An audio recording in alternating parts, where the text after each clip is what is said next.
The boardroom fell silent as Amanda Chen walked through the glass doors of Sterling Industries for what everyone assumed would be the last time. Her cardboard box trembled slightly in her hands, not from weakness but from the rage she was forcing herself to contain. Behind her, she could hear the muffled laughter of the executives who had just voted her out of her own company. They thought they'd won. They thought being too soft was her fatal flaw. They had no idea they'd just made the biggest mistake of their corporate lives. I'd love to know which corner of the globe you're watching from. And if this story speaks to you, make sure to subscribe. Tomorrow's video is one you absolutely can't miss. Amanda had always been different from the other kids in her Cleveland neighborhood. While her classmates played video games or gossiped about celebrities, she spent her afternoons at her grandmother's kitchen table, sketching designs for impossible inventions and writing business plans for companies that existed only in her imagination. Her grandmother, Rose, would sit beside her with a cup of coffee, nodding seriously as Amanda explained how her idea for biodegradable phone cases would revolutionize the tech industry. "You see everything differently, sweetheart," Rose would say, adjusting her reading glasses to examine Amanda's latest sketch. "That's not a weakness. That's your superpower." But the real world had different opinions about Amanda's perspective. At Franklin High School, her economics teacher, Mr. Patterson, returned her final project with a C- and a note scrawled in red ink. "Unrealistic. Business requires tough decisions, not feel-good fantasies." The project had been a comprehensive plan for a sustainable packaging company that prioritized worker welfare alongside profit margins. Her classmates had written traditional business plans about maximizing shareholder value and cutting operational costs. Amanda had written about creating value for everyone involved. The criticism stung, but it didn't stop her. During her senior year, while other students worried about prom dates and graduation parties, Amanda was already building her first real business. It started small, ridiculously small. She'd noticed that the elderly residents in her neighborhood struggled with technology, often feeling isolated because they couldn't connect with their families online. Most teenagers would have shrugged and moved on. Amanda saw an opportunity. She began offering tech companion services, visiting seniors' homes twice a week to help them navigate smartphones, set up video calls with grandchildren, and learn basic computer skills. She charged $20 per visit, which barely covered her gas money, but that wasn't the point. Within 3 months, she had 12 regular clients who had become more like family members than customers. Mrs. Dorothy Henley, an 84-year-old widow, had been one of her first clients. When Amanda arrived for their initial session, Mrs. Henley's iPhone was still in its original packaging, a gift from her son that had been sitting unused for 6 months. "I'm too old for this nonsense," Mrs. Henley had declared, but Amanda's patient approach slowly won her over. By their 5th session, Mrs. Henley was video chatting with her grandchildren in California and sharing photos of her garden on social media. "You have a gift, dear," Mrs. Henley told her one afternoon as they worked on setting up her email account. "You don't just teach the technology, you teach us that we're not forgotten." Word spread through the community. Amanda's client list grew to 20, then 30 seniors. She hired 2 classmates to help with the expanding demand, teaching them her methodology: listen first, judge never, celebrate every small victory. The business was generating modest revenue, but more importantly, it was making a real difference in people's lives. Her success caught the attention of the local newspaper, which ran a feature story about the teenage entrepreneur who was bridging the digital divide with compassion. The article included a photo of Amanda teaching Mr. Walter Kowalski how to order groceries online, both of them laughing as he accidentally added 40 pounds of bananas to his cart. The attention brought unexpected opportunities. A local venture capital firm, Hudson Valley Partners, reached out with an offer to invest in her concept. Amanda spent weeks preparing for the meeting, researching the firm's portfolio and crafting a presentation that she hoped would demonstrate the scalability of her compassionate business model. The Hudson Valley Partners office occupied 3 floors of downtown Cleveland's most prestigious business tower. Amanda arrived 20 minutes early, wearing her only business suit, a navy blue ensemble her grandmother had helped her pick out at a department store clearance sale. The lobby was all marble and chrome, filled with the kind of intimidating silence that makes whispers feel like shouts. The meeting room was worse. 5 men in identical dark suits sat around a conference table that could have served as a landing strip for small aircraft. The lead partner, Gregory Thornton, was exactly what Amanda had expected from his online bio. Silver-haired, stern-faced, and radiating the kind of confidence that comes from never having to wonder where your next meal is coming from. Amanda's presentation lasted 37 minutes. She explained her current model, outlined expansion plans, and demonstrated the technology platform she'd developed to track client progress and satisfaction. She included testimonials from her senior clients, financial projections, and a detailed analysis of the growing elderly population's technology needs. When she finished, the room remained silent for what felt like an eternity. Finally, Thornton leaned back in his leather chair and smiled. Not kindly. "Amanda, this is very sweet," he began, the word sweet dripping with condescension. "But this isn't a charity, this is business. Your margins are terrible, your growth strategy is unfocused, and frankly your approach is too soft for the real world." Another partner, James Morrison, nodded in agreement. "The elderly market is limited and price-sensitive. If you want to succeed, you need to pivot to corporate training or educational institutions, places where you can charge real money and scale efficiently." "But the seniors need this service," Amanda replied, trying to keep her voice steady.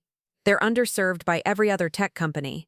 We're not just teaching them to use devices, we're reconnecting them with their families, helping them maintain independence, giving them dignity in a world that increasingly ignores them."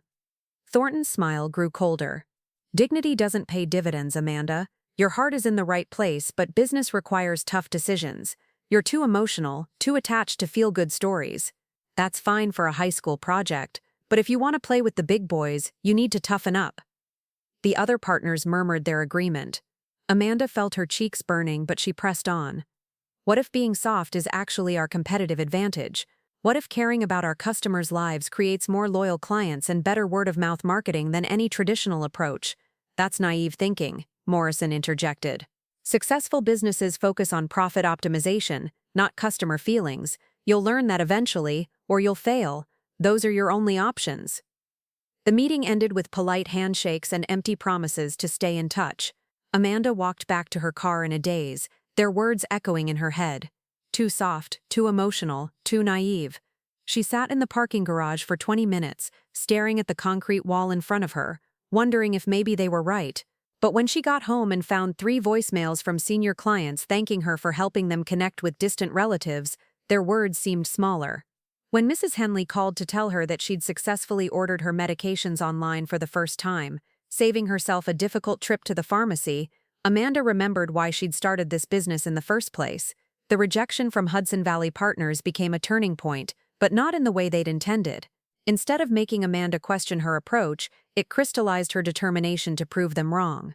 She spent the next 6 months refining her business model, not by making it harder or more traditionally profit-focused, but by making it more efficient and scalable while maintaining its core values. She developed a franchise system that allowed other compassionate entrepreneurs to replicate her model in different cities. She created training materials that emphasized her philosophy: treat every client like a beloved family member, celebrate small victories, and never underestimate the value of human connection. She built partnerships with senior centers, assisted living facilities, and healthcare providers who recognized the mental health benefits of her services. By the time she graduated high school, Tech Companions had expanded to 4 cities and was serving over 200 seniors. The business was profitable, growing, and making a measurable difference in people's lives. Amanda had proven that compassion and commerce could coexist successfully. But the business world wasn't ready to acknowledge that lesson yet. At Ohio State University, where Amanda studied business administration, her professors and classmates continued to reinforce the same message she'd heard at Hudson Valley Partners. Success required ruthlessness. Kindness was my weakness. Emotions had no place in boardrooms. Her business law professor, Dr. Richard Steinberg, was particularly vocal about these beliefs. During a class discussion about corporate social responsibility, he dismissed Amanda's arguments about stakeholder capitalism as undergraduate idealism. "Ms. Chen," he said, his voice carrying across the lecture hall like a judge delivering a sentence, "I admire your optimism, but the business world will eat you alive if you don't develop a thicker skin. Companies exist to maximize shareholder value, period. Everything else is just expensive window dressing." The other students nodded along, scribbling notes about fiduciary duty and profit maximization. Amanda raised her hand. "But what about long-term sustainability? What about building trust with customers and employees? Don't those things ultimately create more value than short-term profit maximization?" Dr. Steinberg's laugh was sharp and dismissive. That's exactly the kind of soft thinking that leads to business failure. You're too nice, Ms. Chen, too concerned with being liked instead of being respected. In 5 years, when you're working for someone else instead of running your own company, you'll understand what I mean. The classroom fell silent. Amanda felt every pair of eyes on her, some sympathetic, others amused by what they saw as her public humiliation. She wanted to argue, to explain that Tech Companions was proof that her approach worked, but she also knew that Dr. Steinberg wasn't interested in evidence that contradicted his worldview. Instead, she channeled her frustration into action. Her senior year thesis project was an exhaustive analysis of companies that had succeeded through stakeholder-focused strategies. She studied Patagonia's environmental activism, Costco's employee-first policies, and Johnson & Johnson's customer-centric credo. She interviewed executives, analyzed financial performance, and documented case study after case study of businesses that had thrived by prioritizing values alongside profits. The thesis was 127 pages long and included detailed financial analysis, proving that companies with strong stakeholder-focused cultures consistently outperformed their profit-only competitors over 10-year periods. Dr. Steinberg gave it a B+ and wrote in his feedback, "Thorough research, but conclusions are overly optimistic. Real-world application remains questionable." A lot of love and effort went into bringing this story to life. If you're enjoying it, we'd be so grateful if you'd subscribe to our channel. Now, back to where we left off. Amanda graduated summa cum laude, but the constant message that she was too soft had taken its toll. Part of her wondered if maybe everyone else was right. Maybe the business world really did require a harder edge than she possessed. Maybe caring too much about people was a fundamental flaw that would limit her success. Those doubts lasted exactly 3 days after graduation, when she received a letter from Mrs. Dorothy Henley. The elderly woman wrote to tell Amanda that her Tech Companions training had given her the confidence to apply for a part-time job at the local library, helping other seniors with basic computer skills. At 85 years old, Miss Henley had found a new purpose and a source of supplemental income, all because a teenage entrepreneur had been too soft to give up on her. "You changed my life, dear," the letter concluded, "not because you taught me to use a computer, but because you showed me that someone still cared enough to be patient with an old lady who felt left behind by the world. That kindness gave me back my confidence. Don't let anyone tell you that caring too much is a weakness.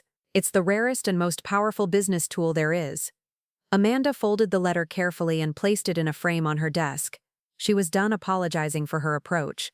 She was done trying to become someone else to fit other people's definition of success.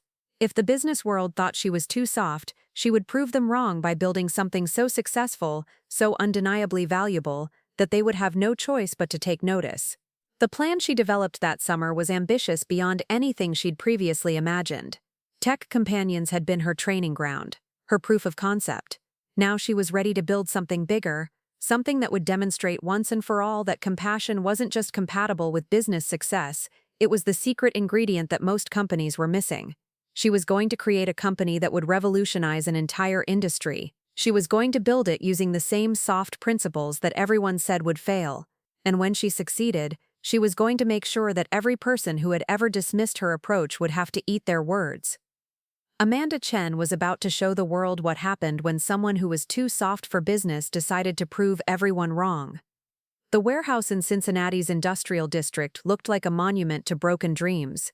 Graffiti covered the brick walls, weeds pushed through cracks in the concrete, and half the windows were either boarded up or shattered. But when Amanda walked through those rusted doors on a humid August morning in 2019, she saw something entirely different. She saw the possibility. "This place is a dump," muttered Jake Rodriguez, the real estate agent who'd driven her there. He kicked at a piece of debris, sending it skittering across the oil-stained floor. "You sure you want to see the inside? I've got 3 other properties that are actually habitable." Amanda ignored him, walking deeper into the cavernous space. The ceiling soared 40 feet above her head, supported by massive steel beams that had weathered decades of industrial use.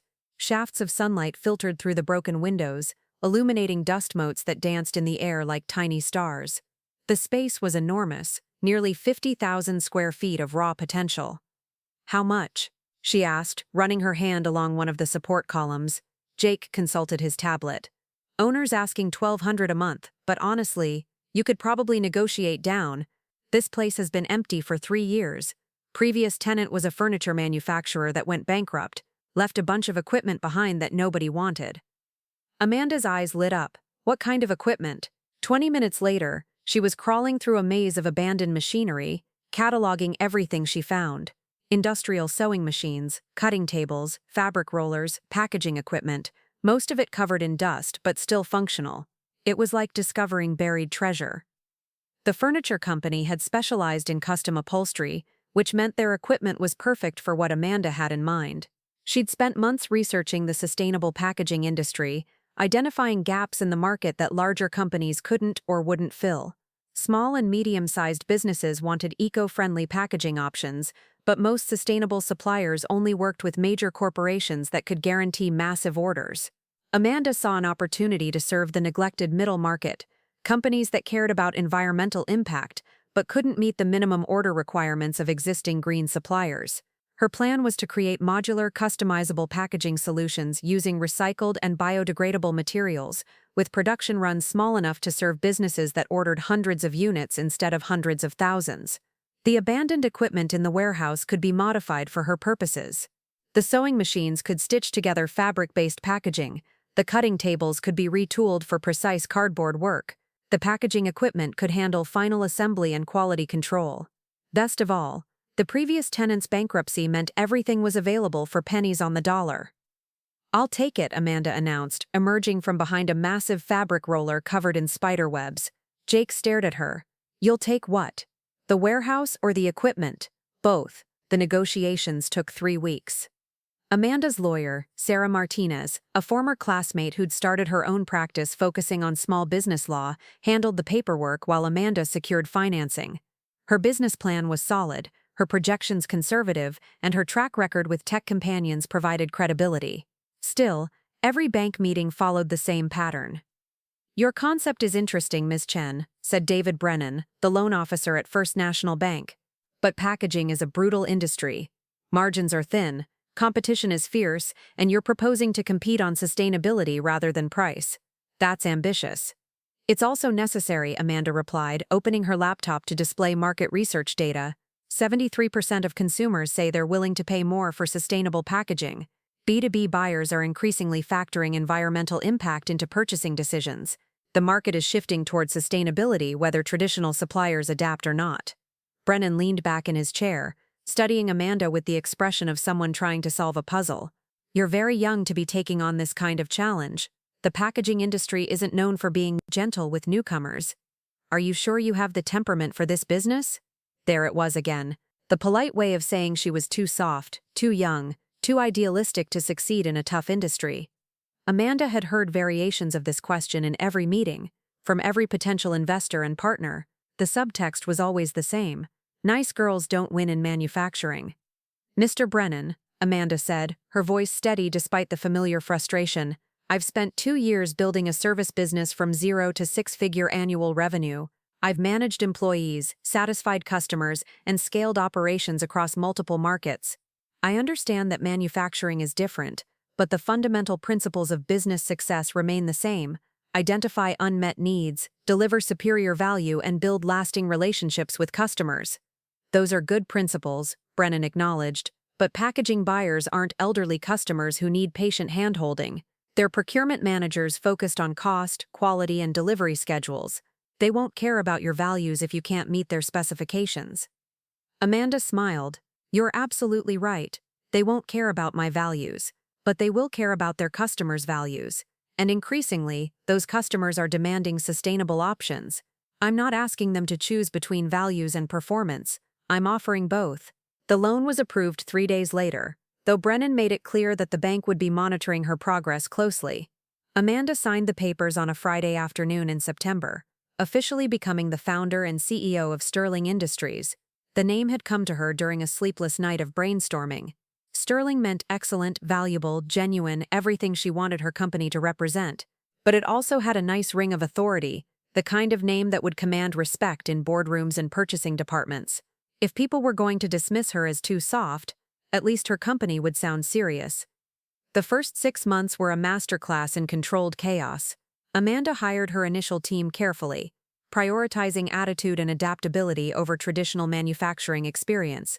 Her first employee was Marcus Thompson, a recent mechanical engineering graduate who'd been laid off from an automotive plant closure. Marcus was brilliant with machinery, but had never worked with sustainable materials. Perfect. Most of what I know about manufacturing came from traditional industries that prioritize efficiency over everything else, Marcus told her during his interview. I'd love to learn how to build something that actually makes the world better. Her second hire was Elena Vasquez, a former quality control manager from a textile company who'd quit in frustration over her employer's environmental practices. Elena brought 15 years of manufacturing experience and a deep understanding of sustainable materials. I'm tired of making products that end up in landfills, Elena said when Amanda offered her the position. I want to build something my kids can be proud of. The pattern continued with every hire.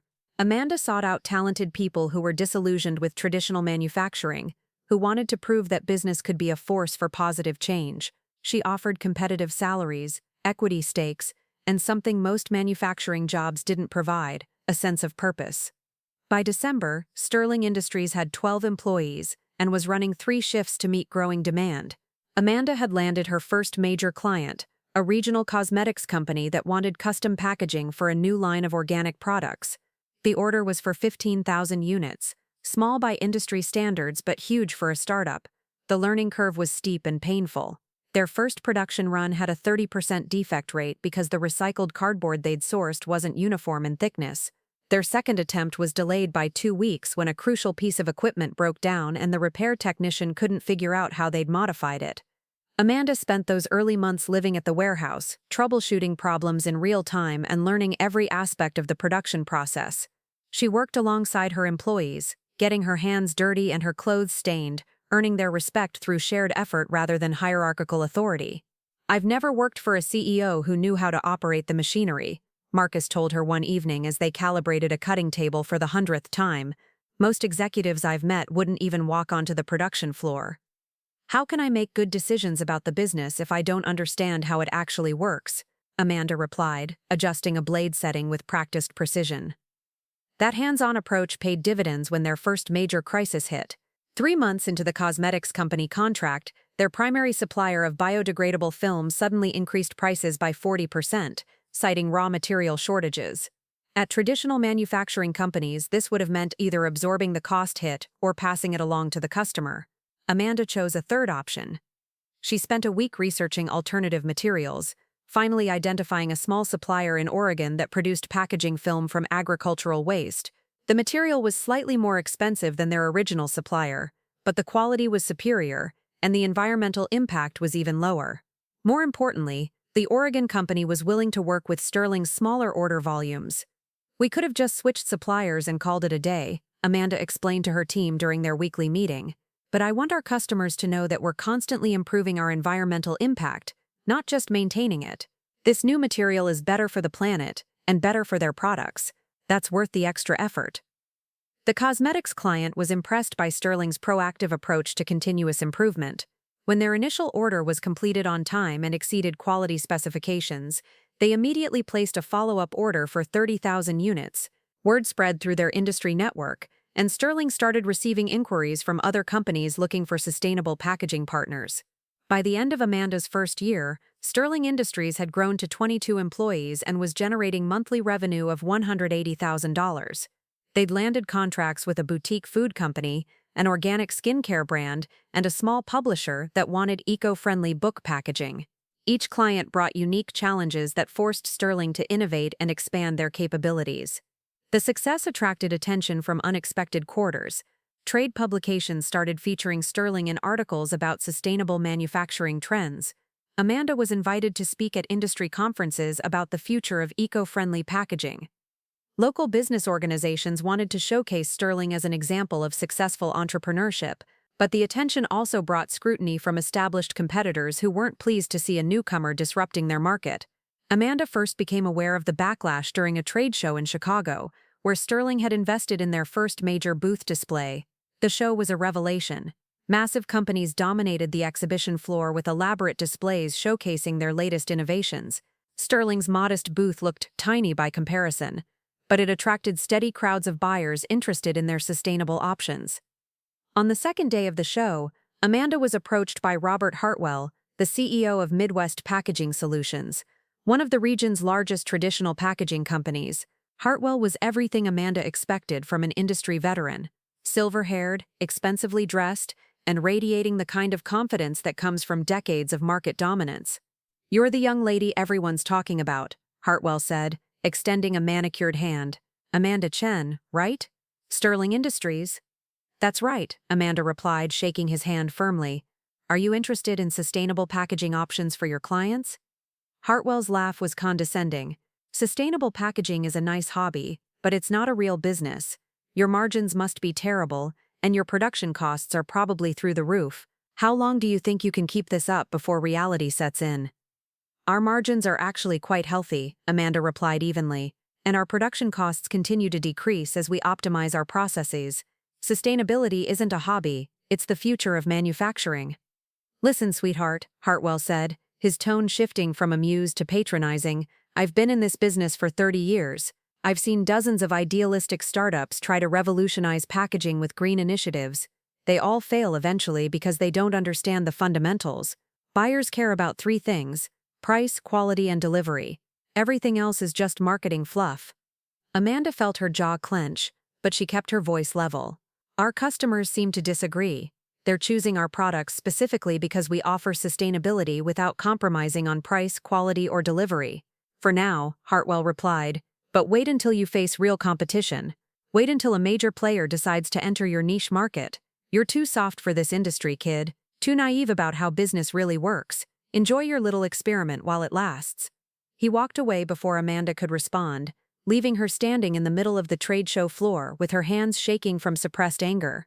She'd heard variations of that speech countless times before, but something about Hartwell's dismissive arrogance crystallized her determination. She wasn't just building a successful business anymore, she was proving a point about what success could look like. The trade show generated 23 qualified leads, 5 of which converted to contracts within 2 months. Sterling's reputation continued to grow, and Amanda found herself fielding inquiries from companies across the Midwest who wanted alternatives to traditional packaging suppliers. But growth brought new challenges.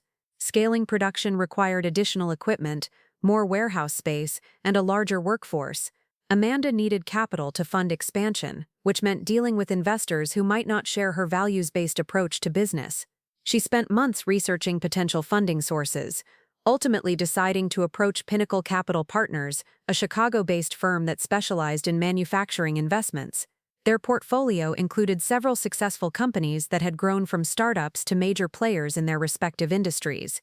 The meeting was scheduled for a Tuesday morning in Pinnacle's downtown Chicago offices. Amanda arrived early, using the extra time to review her presentation one final time. She'd learned from her previous investor meetings, focusing heavily on financial metrics and growth projections, while weaving in the sustainability angle as a competitive advantage rather than a moral imperative.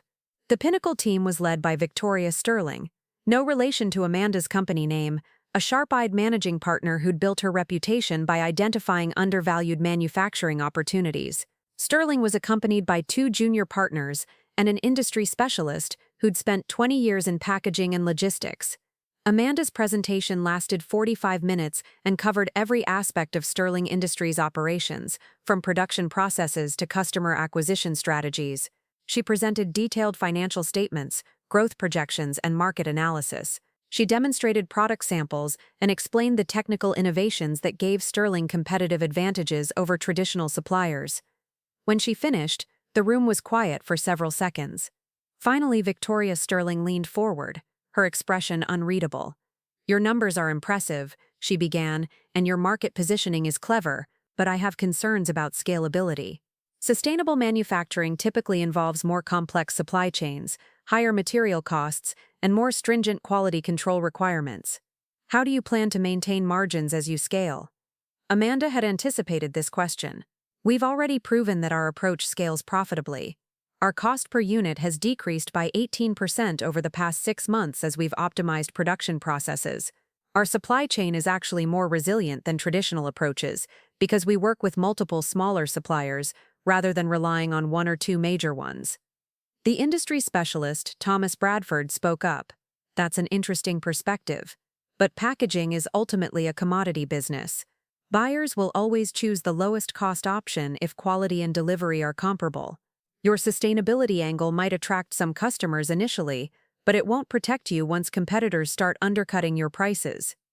Our customers aren't choosing us just because we're sustainable, Amanda replied.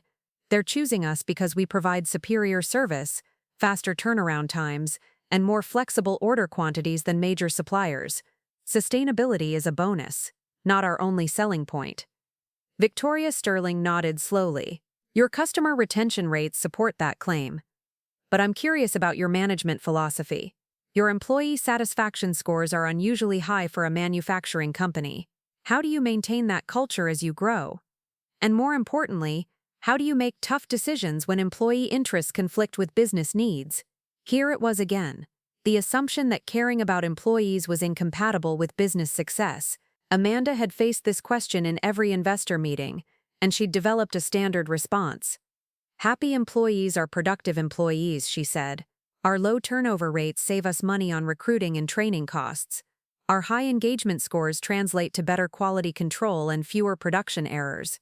Taking care of our people isn't just the right thing to do, it's the profitable thing to do. Bradford shook his head. That sounds great in theory, but what happens when you need to lay people off during a downturn? What happens when you need to cut benefits to improve margins? Are you prepared to make those hard choices, or are you too attached to your feel-good management style? The question hit Amanda like a physical blow. She thought about Marcus and Elena, and all the other employees who'd joined Sterling because they believed in what the company stood for. She thought about the culture they'd built, based on mutual respect and shared purpose. The idea of betraying that trust for short-term financial gains made her stomach turn. But she also understood what Bradford was really asking. Could she be ruthless when ruthlessness was required? Could she prioritize profits over people when investors demanded better returns? I believe there's always a third option, Amanda said carefully. Instead of choosing between employees and profits, I prefer to find creative solutions that protect both. It requires more effort and more creativity, but it's usually possible if you're willing to think beyond traditional approaches. The meeting ended with polite handshakes and promises to follow up within a week. Amanda left the Pinnacle offices feeling like she'd performed well, but also sensing that her answers hadn't fully satisfied their concerns about her management style. The rejection email arrived 5 days later. Victoria Sterling's message was professional but clear. While we're impressed by Sterling Industries' growth and market position, we have concerns about scalability and management approach in a highly competitive industry. We wish you success in your future fundraising efforts. Amanda read the email 3 times, each reading amplifying her frustration.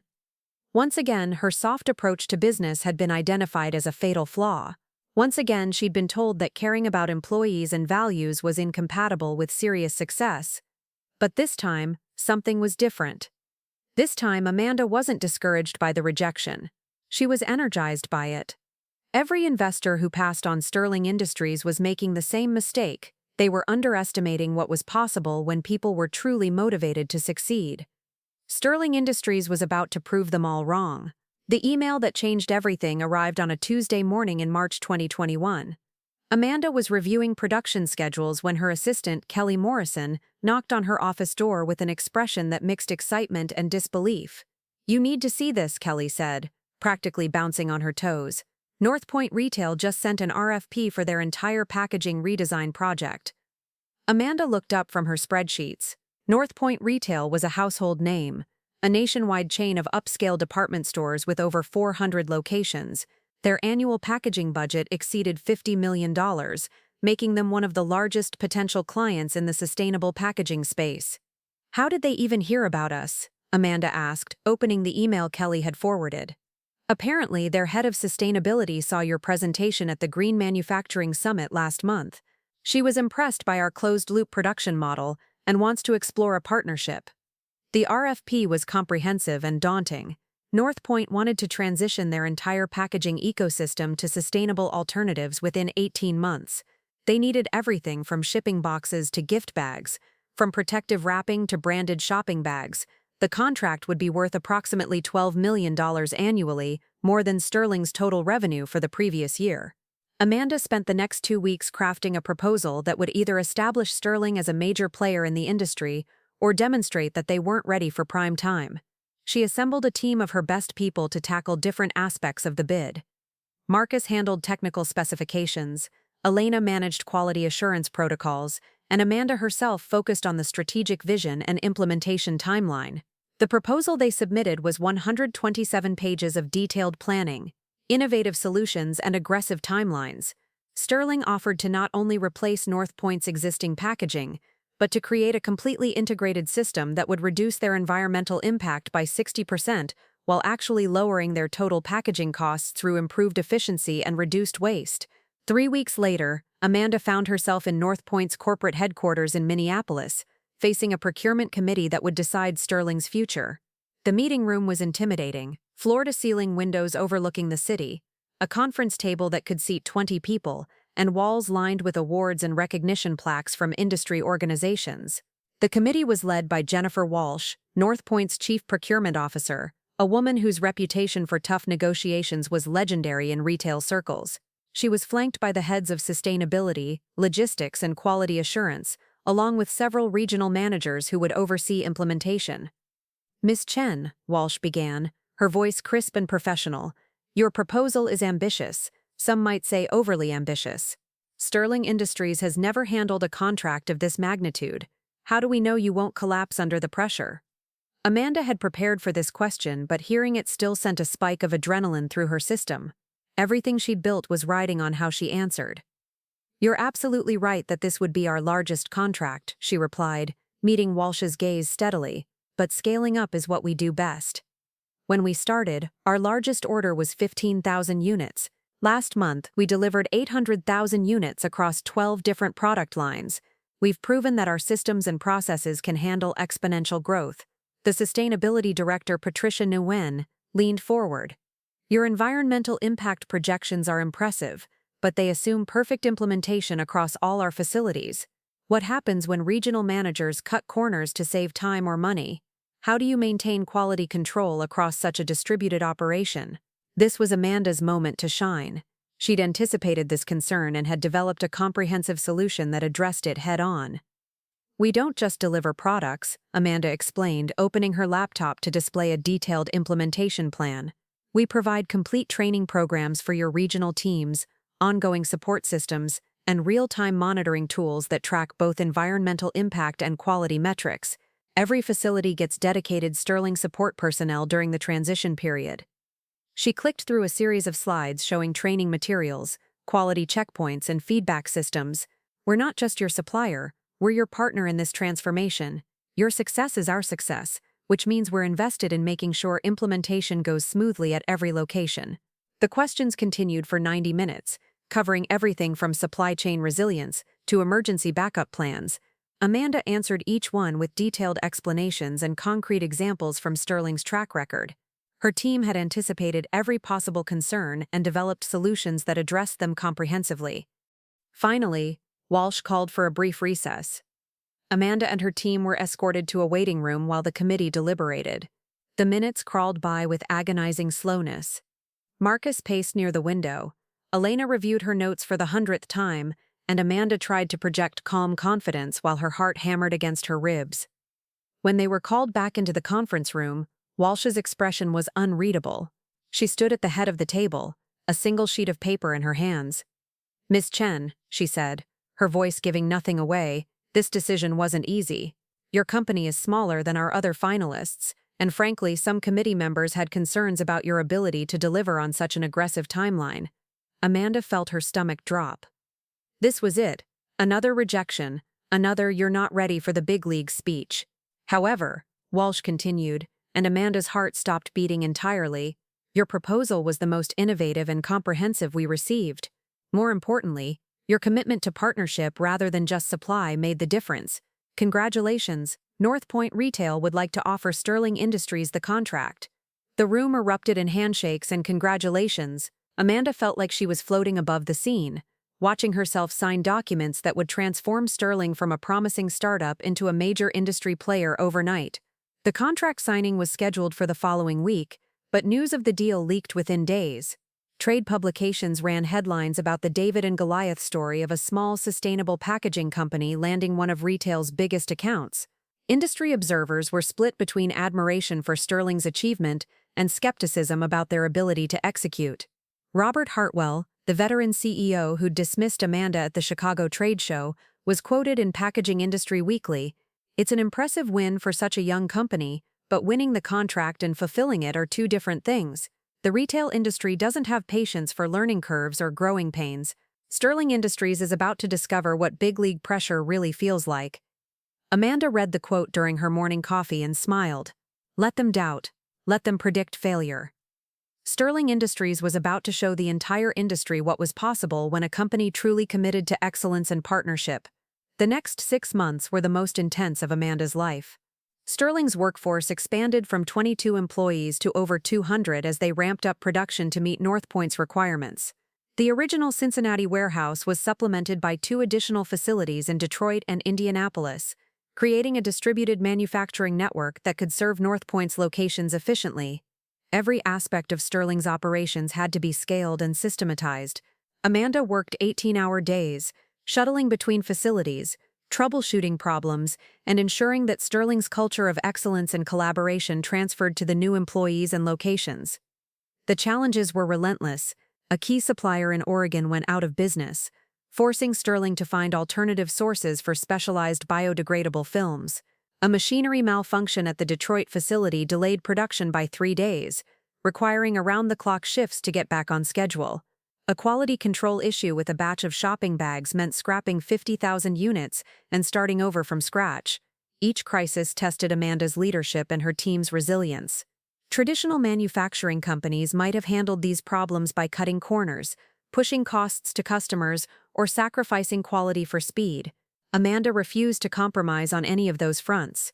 When the Oregon supplier collapsed, Amanda personally flew to Portland to meet with potential replacements, ultimately finding a small family-owned company that produced even higher quality materials. When the Detroit machinery failed, Amanda and Marcus spent 2 days on the factory floor, working alongside technicians to not just fix the immediate problem, but upgrade the entire system to prevent future failures. The shopping bag quality issue was the biggest test. 50,000 defective units represented a significant financial loss, and the production delay would put Sterling behind schedule on a crucial delivery. Amanda's team presented several options: ship the bags with minor defects that customers probably wouldn't notice, negotiate with Northpoint to accept a partial delivery, or absorb the loss and restart production. Amanda didn't hesitate. "We scrap everything and start over. Our reputation is worth more than the cost of these bags." Elena raised a concern. "Amanda, this is going to put us 3 weeks behind schedule. Northpoint's regional managers are already nervous about our ability to deliver on time." "Then we'll work overtime to catch up," Amanda replied. "But we will never ever compromise on quality. Our customers trust us to deliver excellence, and that trust is not negotiable." The decision cost Sterling $180,000 and required 2 weeks of overtime shifts across all 3 facilities. But when the replacement shopping bags were delivered to Northpoint, they exceeded specifications so significantly that the company's quality assurance team sent a formal commendation letter. "In 20 years of working with packaging suppliers," wrote Northpoint's quality director, "I've never seen a company voluntarily scrap production to maintain standards." Sterling Industries has set a new benchmark for what partnership looks like. Word of Sterling's uncompromising quality standards spread throughout the industry. Other major retailers began reaching out, interested in working with a supplier that prioritized excellence over easy profits. Amanda found herself fielding inquiries from companies she'd only dreamed of working with 6 months earlier. But success brought new challenges. Sterling's rapid growth had attracted attention from competitors who saw the company as a threat to their market share. Amanda began hearing rumors about pricing pressure campaigns and attempts to poach her key employees. The genteel dismissal she'd faced as a small startup was being replaced by more aggressive competitive tactics. The first serious attempt to undermine Sterling came from Midwest Packaging Solutions, Robert Hartwell's company.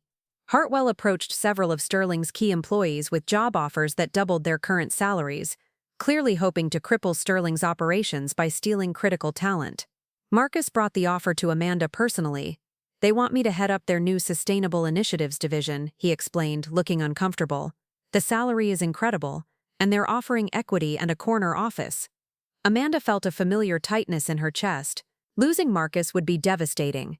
He'd become Sterling's head of operations and knew their systems better than anyone except Amanda herself. "What do you want to do?" she asked, keeping her voice steady. Marcus looked surprised by the question. "I want to stay here, obviously. But Amanda, they're offering me twice what I make now. I've got student loans, and my wife is pregnant with our second kid. I can't just ignore that kind of money." This was the moment Amanda had been preparing for since Sterling's early days. She'd always known that success would bring attempts to poach her people, and she'd planned accordingly. "Marcus," she said, opening her desk drawer and pulling out a sealed envelope, "I've been waiting for the right time to have this conversation. Sterling's board approved a new compensation structure last month that includes significant raises and equity stakes for key employees. Your new package is actually 15% higher than Hartwell's offer, plus you get ownership stakes in the company you helped build." Marcus stared at the envelope. "You knew they were going to try to recruit me?" "I knew someone would eventually try to recruit all of our key people. That's what happens when you build something successful. But I also knew that money alone wouldn't be enough to keep great people. You need to feel valued, challenged, and invested in the company's future." The poaching attempts failed across the board. Sterling's employee retention rate remained above 90%, even as competitors offered increasingly aggressive packages. Amanda's investment in her people, both financial and emotional, had created a loyalty that couldn't be purchased by outsiders. By December 2021, Sterling Industries had exceeded every target in the North Point contract, while simultaneously landing 3 additional major retail clients. The company's annual revenue had grown to $47 million, and industry publications were hailing Amanda as one of the most promising young CEOs in manufacturing. But Amanda knew this was just the beginning. The success with North Point had proven that Sterling's approach could work at scale, but it had also revealed opportunities for even greater impact. The sustainable packaging market was exploding, driven by consumer demand and corporate sustainability initiatives. Sterling was perfectly positioned to lead that transformation. Amanda spent the final weeks of 2021 developing a 5-year strategic plan that would establish Sterling as the dominant player in sustainable packaging. The plan was ambitious beyond anything she'd previously imagined, but then again, everyone had always said she was too soft for business. It was time to show them what soft could accomplish when it was backed by unshakable determination. The anonymous letter arrived on a Monday morning in February 2022, typed on plain white paper with no return address. Kelly handed it to Amanda with a puzzled expression, noting that it had been delivered by courier rather than regular mail. "Ms. Chen," the letter began, "you should know that certain industry players are organizing against Sterling Industries. Your rapid growth has disrupted established relationships and profit margins. They view you as a threat that needs to be eliminated. Be careful who you trust." A concerned observer. Amanda read the letter twice, then set it aside with a shake of her head. She'd expected pushback as Sterling grew larger, but anonymous warnings seemed overly dramatic. Still, she made a mental note to be more vigilant about competitive intelligence and information security. 3 days later, she understood why the letter had been necessary. Amanda was reviewing quarterly financial reports when her phone rang. The caller ID showed Jennifer Walsh from North Point Retail. Unusual, since their regular check-ins were scheduled through account management teams. "Amanda," Walsh's voice was tense. "We need to talk. Can you be in Minneapolis tomorrow morning?" "Of course," Amanda replied, already reaching for her calendar. "Is there a problem with the current deliveries?" "Not exactly, but there are some developments that we need to discuss in person." The meeting was scheduled for 9 a.m. in Walsh's private office rather than the usual conference room. When Amanda arrived, she found Walsh looking uncharacteristically nervous, shuffling papers and avoiding eye contact. "Amanda, I'm going to be direct," Walsh began without preamble. "Yesterday, I received a very concerning call from Thomas Bradford at Pinnacle Capital Partners." Amanda's blood chilled. Bradford was the industry specialist who'd questioned her management approach during Sterling's failed funding pitch nearly 2 years earlier. Bradford claimed to be conducting due diligence on behalf of a potential Sterling acquisition target, Walsh continued. "He asked detailed questions about our satisfaction with Sterling's performance, your personal leadership style, and whether we'd consider switching suppliers if better terms were offered." "That's odd," Amanda replied carefully. "Sterling isn't involved in any acquisition discussions, and I haven't authorized anyone to contact our clients for reference checks." Walsh leaned forward. "It gets worse. Bradford specifically asked about incidents where you'd made emotionally driven decisions that impacted delivery schedules or costs. He seemed particularly interested in the shopping bag situation, where you scrapped 50,000 units. Amanda felt anger building in her chest. The shopping bag decision had been about maintaining quality standards, not emotion. The fact that someone was trying to reframe it as evidence of poor judgment was both insulting and strategically dangerous. Jennifer, I need you to know that Sterling is not for sale, and I haven't authorized any third parties to conduct client interviews. Someone is fishing for information they can use against us. I figured as much, Walsh replied, which is why I called you directly. But Amanda, you need to understand. Bradford represented himself as acting on behalf of serious buyers with significant financial backing. If someone is planning a hostile takeover or competitive attack, they clearly have resources. The conversation continued for another 30 minutes, with Walsh sharing details about Bradford's questions and approach. By the time Amanda left North Point's offices, she had a clear picture of what was happening. Someone was building a case against Sterling's management and trying to destabilize their client relationships simultaneously. The flight back to Cincinnati gave Amanda time to think. She'd always known that success would attract hostile attention, but she'd assumed competition would focus on pricing and service rather than personal attacks on her leadership style. The fact that Bradford was involved suggested a coordinated effort by established industry players who saw Sterling as an existential threat. Back at Sterling's headquarters, Amanda called an emergency meeting with her senior leadership team. Marcus, Elena, and the heads of sales, finance, and legal gathered in the conference room as Amanda explained the situation. So someone's trying to plant stories about emotional decision-making and poor leadership, summarized David Park, Sterling's CFO. Classic character assassination tactics. The question is, who's behind it and what's their endgame? Amanda's lawyer, Sarah Martinez, had been taking notes throughout the briefing. The approach suggests they're building a case for either a hostile acquisition or a comprehensive competitive attack. They want to undermine client confidence while positioning you as unstable or unreliable. What can we do to protect ourselves? Asked Elena. First, we need intelligence, Amanda replied. I want to know who's funding this campaign and what their specific objectives are. Sarah, can you engage a corporate intelligence firm to investigate Bradford's recent activities and client list? Second, we need to strengthen our client relationships proactively. I want face-to-face meetings with every major account within the next 2 weeks. If someone's spreading rumors about our reliability, we need to address them directly. Marcus raised his hand. What about our employees? If they're trying to destabilize us, they might target our people with rumors or recruitment offers. Good point. David, I want you to accelerate the employee equity program we discussed last quarter. If people are going to be approached with competing offers, they need to understand their stake in Sterling's future. The meeting continued for 2 hours, covering everything from legal responses to public relations strategies. By the end, Amanda felt confident they had a comprehensive defense plan, but she also knew this was just the beginning of a much larger battle. The intelligence report arrived on Thursday, and its contents were more disturbing than Amanda had anticipated. Bradford had indeed been conducting systematic outreach to Sterling's clients, but he wasn't working alone. The investigation revealed a coordinated campaign involving 3 major packaging companies: Midwest Packaging Solutions, Robert Hartwell's firm, Continental Supply Corp., and Atlantic Packaging Group. The 3 companies had formed what they called a market stabilization alliance, ostensibly to share best practices and coordinate on industry standards. In reality, they were pooling resources to eliminate what they viewed as disruptive competition from smaller sustainable packaging companies, with Sterling as their primary target. Their strategy was sophisticated and multi-pronged. Stage 1 involved spreading doubt about Sterling's leadership and reliability among existing clients. Stage 2 would introduce competing sustainable packaging options at artificially low prices, funded by cross-subsidies from their traditional operations. Stage 3 would acquire any remaining viable sustainable packaging companies after they'd been weakened by the price war. It's basically predatory pricing with a character assassination component, Sarah explained during the briefing.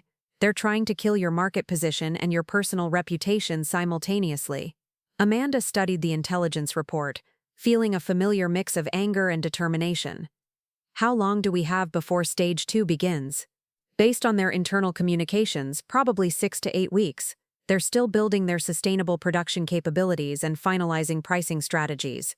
Then we need to move fast.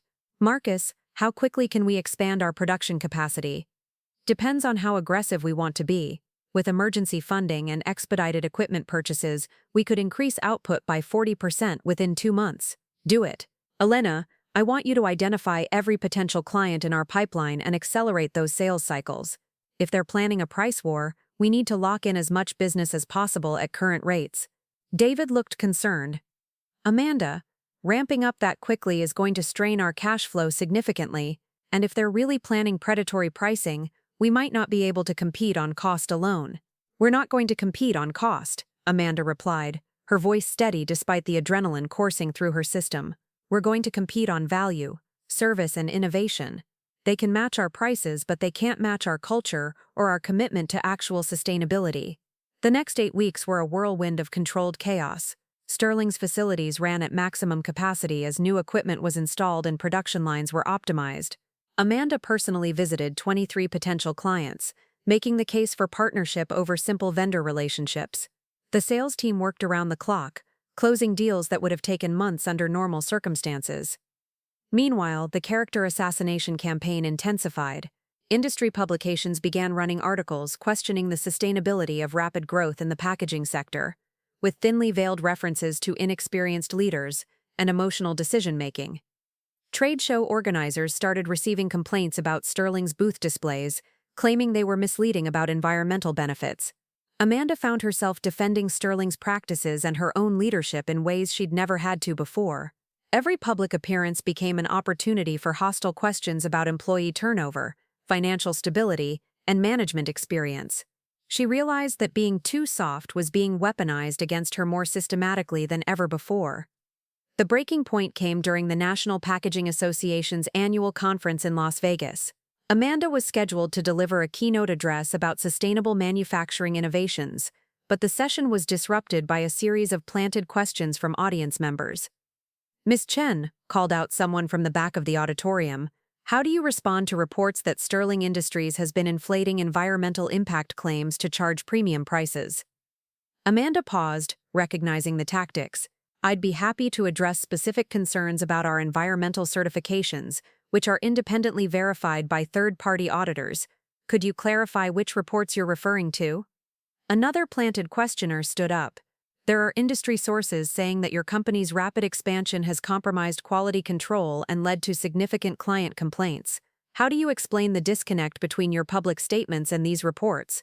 The session continued in this vein for 20 minutes, with Amanda deflecting increasingly hostile questions while trying to deliver her prepared content. She realized that her opponents had orchestrated a public ambush designed to damage her credibility in front of the entire industry. But as the session progressed, something unexpected happened. Genuine audience members began pushing back against the planted questioners, recognizing the coordinated nature of the attack. Several Sterling clients stood up to defend the company's performance, citing specific examples of superior service and quality. I've worked with Sterling Industries for over a year, announced Patricia Nguyen from North Point Retail, and their quality standards and customer service exceed anything we've experienced from traditional suppliers. These questions sound more like a smear campaign than legitimate industry concerns. Other voices joined in, creating a groundswell of support that completely shifted the session's dynamic. By the end of Amanda's presentation, she'd received a standing ovation from an audience that had witnessed an attempted character assassination and rejected it decisively. Walking off the stage, Amanda felt a new kind of confidence settling over her. The coordinated attack had failed not because she'd defended herself brilliantly, but because Sterling's actual performance spoke louder than manufactured controversies. Her opponents had underestimated the loyalty she'd built with clients, employees, and industry peers. But she also knew this was just the opening skirmish in a larger war. The alliance against Sterling had shown their hand prematurely, which meant Amanda now knew exactly what she was fighting against. And if they thought being too soft made her vulnerable, they were about to learn how wrong they could be. The real battle was just beginning. The war began in earnest on a Tuesday morning in April 2022. Amanda was reviewing production schedules when David Park burst into her office, his usually calm demeanor completely shattered. They've launched, he announced breathlessly. All three companies just announced new sustainable packaging divisions with pricing that's 30% below our rates. Amanda felt her stomach drop, but her voice remained steady. Show me. David spread out printed press releases across her desk. Midwest Packaging Solutions had announced EcoSmart Solutions, Continental Supply Corp had launched Greenline Packaging, and Atlantic Packaging Group had unveiled Sustain-A-Source. All three were offering supposedly eco-friendly alternatives at prices that would force Sterling to operate at a loss. It's coordinated down to the minute, David continued. They all went live at exactly 9 a.m. Eastern. Every major trade publication received embargoed copies yesterday. Amanda studied the marketing materials, recognizing the strategy immediately. The products weren't truly sustainable. They were traditional packaging with minor modifications that allowed for environmental claims without real impact. But to customers focused primarily on cost, the distinctions might not matter. What's our cash runway if we match these prices? She asked. 8 months, maybe 10 if we cut operating expenses aggressively. Amanda walked to her office window, looking out at the Sterling Industries campus that had grown from a single abandoned warehouse to a sprawling complex of 5 buildings. 347 employees depended on the decisions she made in the next few hours. Her phone rang. Jennifer Walsh from North Point. Amanda, I assume you've seen the announcements. Walsh's voice was sympathetic but concerned. Just reviewing them now. Our procurement committee is meeting this afternoon to discuss the implications. I wanted to give you advance notice. There's going to be pressure to renegotiate our contract terms based on the new market pricing. Amanda closed her eyes. North Point represented 40% of Sterling's revenue. Losing them or being forced to match predatory pricing would be devastating. Jennifer, I need you to remember something.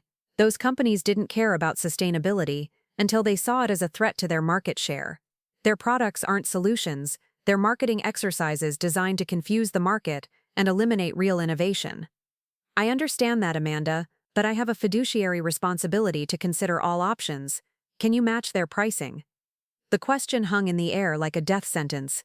Amanda could match the pricing, but it would slowly bleed Sterling to death. She could refuse and probably lose North Point along with other major clients. Or she could find a third option. Give me 72 hours, Amanda said finally. I want to present an alternative that addresses your cost concerns without compromising on actual environmental impact. After hanging up, Amanda called an emergency meeting of her senior team. Within an hour, 8 of Sterling's key leaders were gathered in the main conference room, faces grim but determined. Options, Amanda said without preamble. How do we respond to coordinated predatory pricing from companies with deeper pockets? Marcus spoke first. We could accelerate our automation initiatives. If we can reduce labor costs by 15%, we might be able to match their pricing temporarily. That means laying off 60 people, Elena pointed out. Goes against everything we've built here. Sarah Martinez leaned forward. We could file an antitrust complaint. This kind of coordinated pricing strategy might violate competition laws. Legal battles take years, David replied. We'll be dead before we get a ruling. Amanda listened to the discussion, recognizing that every traditional response played into her opponent's hands. They expected her to either match their pricing and destroy her margins, or maintain her pricing and lose market share. They'd designed the trap specifically for companies like Sterling, but they'd made one crucial miscalculation. They assumed Amanda would respond conventionally. What if we don't compete on their terms at all? Amanda said suddenly, causing the room to fall silent. What do you mean? Asked Marcus. Amanda stood and walked to the whiteboard, her mind racing as the pieces of a strategy began falling into place. They're trying to compete with us on sustainability while maintaining their traditional business models. What if we do something they can't possibly match? She began writing on the board. Total supply chain transparency. Every Sterling client gets complete visibility into our entire production process, she explained, her voice gaining energy. Raw material sourcing, energy consumption, waste metrics, labor practices, financial impact on local communities, real-time dashboards showing the actual environmental impact of their packaging choices. Elena's eyes widened. No packaging company has ever offered that level of transparency. Because they can't, Amanda replied.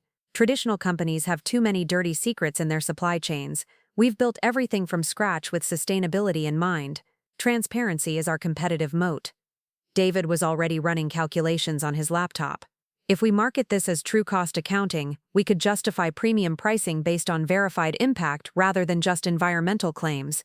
More than that, Amanda continued, the full strategy crystallizing in her mind. We offer clients equity partnerships in their sustainability goals. Instead of just supplying packaging, we become invested partners in their environmental success metrics. Sarah looked intrigued. Profit sharing based on measurable environmental outcomes? Exactly. Our pricing reflects the true value we create, not just the cost of materials and labor. If we help a client reduce their total environmental impact by 20%, we share in the value of that achievement. Marcus was nodding enthusiastically. It's brilliant. They can't match it because their business models aren't designed for that kind of partnership. The room buzzed with excitement as the team began developing the concept. Instead of responding to the price war with price cuts, Sterling would offer something entirely different, a partnership model that aligned environmental goals with business outcomes. The next 72 hours were the most intense of Amanda's career. The team worked around the clock to develop pricing models, transparency systems, and partnership frameworks. They created real-time monitoring tools that would give clients unprecedented visibility into their supply chain impact.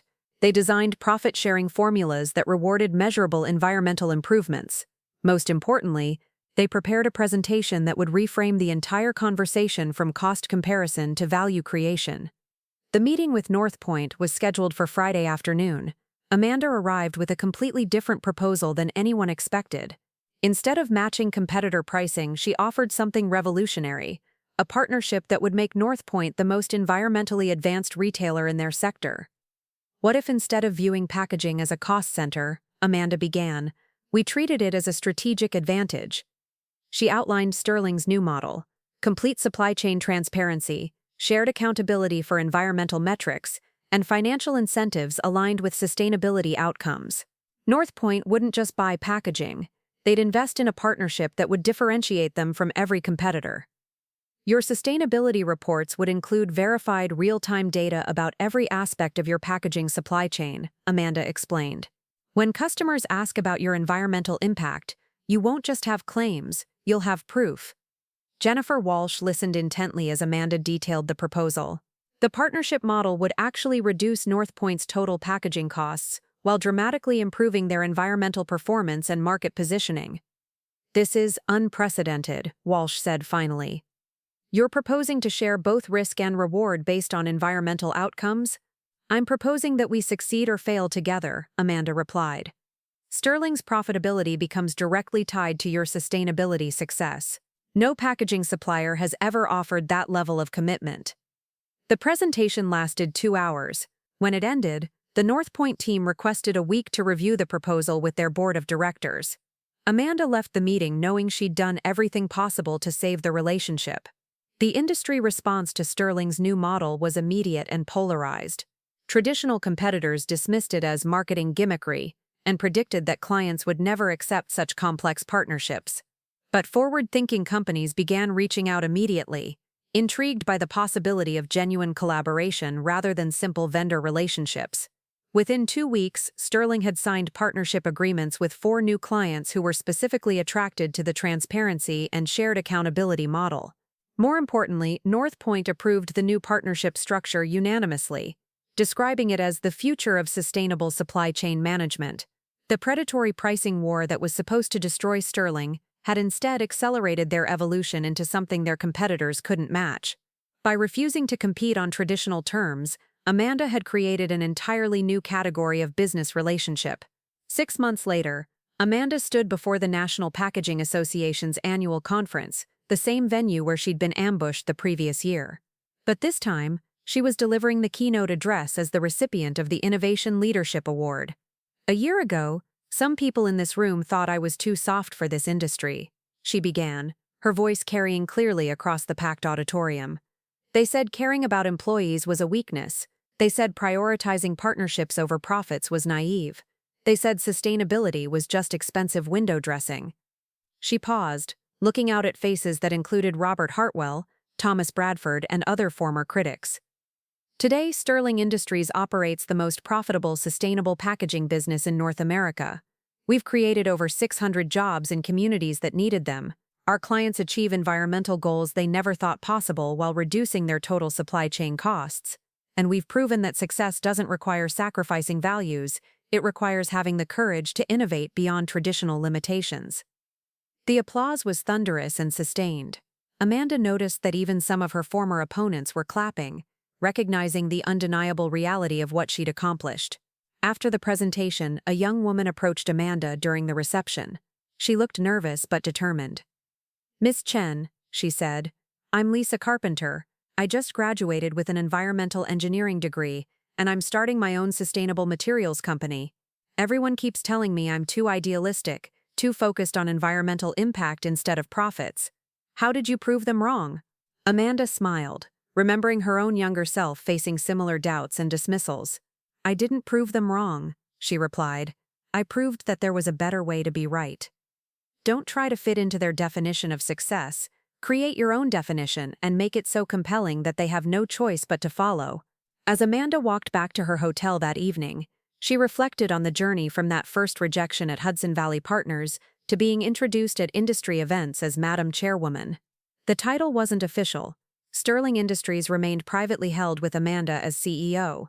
But it had emerged organically as competitors and colleagues struggled to categorize someone who'd succeeded so completely outside traditional parameters.